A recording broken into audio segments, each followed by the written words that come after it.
Hi. I don't foresee a situation where there will be no sex workers in Kenya, in Africa, in the world, because there is demand for it. Sex is a human right, whether it's for free or for monetary consideration. Says Penina Mwangi, who is the executive director of BHESP, a sex worker organization in Kenya.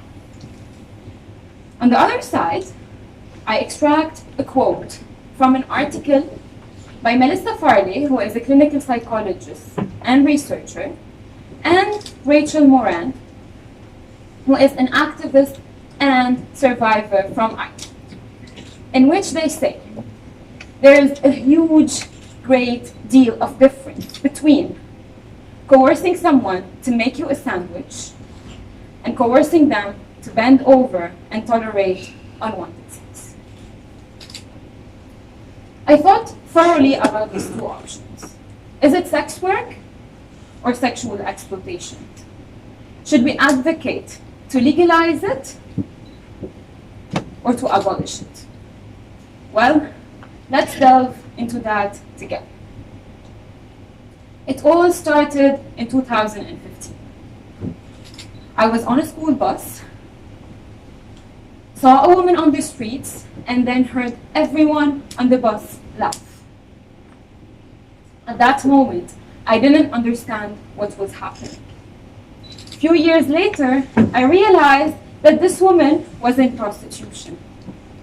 Not only that, but that she charged 5,000 Lebanese pounds for an intercourse.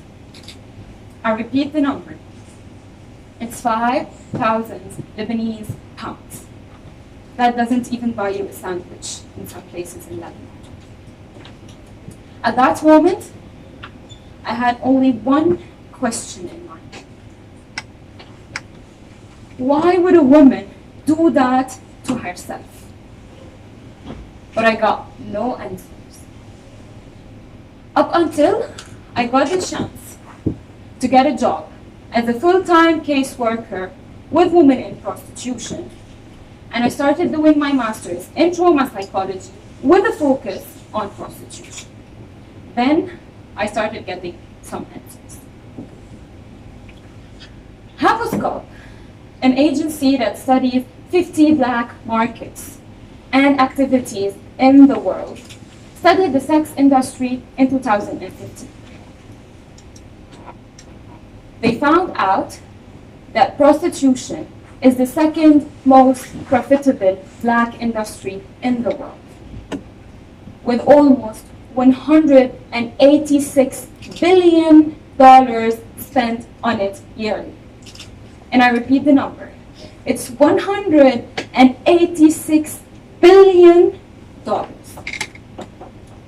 Another number that caught my attention was 14 million. There were 14 million women in prostitution worldwide. And I need to point out this is just an estimate because a lot of this happens underground. Another aspect that I wanted to look at is the background of these women. Childhood violence is a common factor among women in prostitution. It comes in the form of early marriage in Lebanon. A woman once told me, I used to wait for my husband to go to work, to go outside and play on the swing. She told me that with tears in her eyes after more than 15 years of this event happening to her. And I want you to imagine, she used to wait for her husband, a 15-year-old girl, waiting for her husband to leave to work, to go outside and play on the swing. And that was not an exception. Early marriage was common. Another common factor was the refugee status. Yes? the Syrian crisis did increase the number of Syrian women in the sex industry. And that's because pimps use that. Pimps use war to convince women to go to prostitution. They convince them that prostitution will take them out of the misery war left them in. And that's what a woman told me. She said, I accepted the ugliness of prostitution because of the ugliness of my life before that. Another challenge that lots of women share, whether the one I met or the one I read testimonies about, was that they got to meet strangers. And what a woman expressed to me, she said, what scares me the most are the 5 minutes prior to a buyer's arrival, where I'm in my room waiting for a man I know nothing about, not even the age, but that he's coming to my room asking me for sexual favors.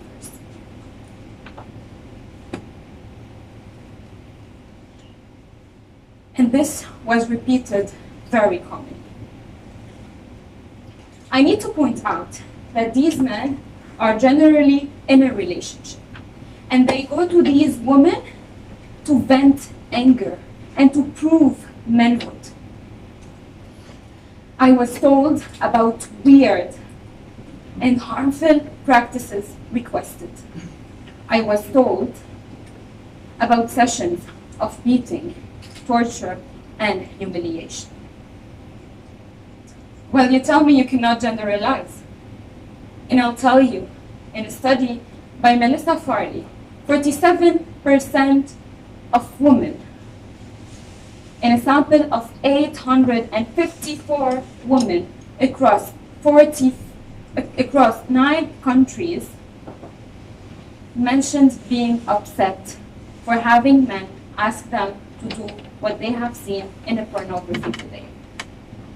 Knowing that, I was interested to know what's in these videos.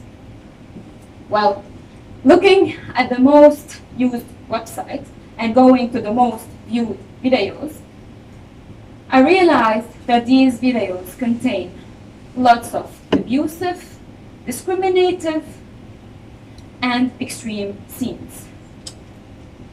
Pornography, together with prostitution, aims at objectifying women.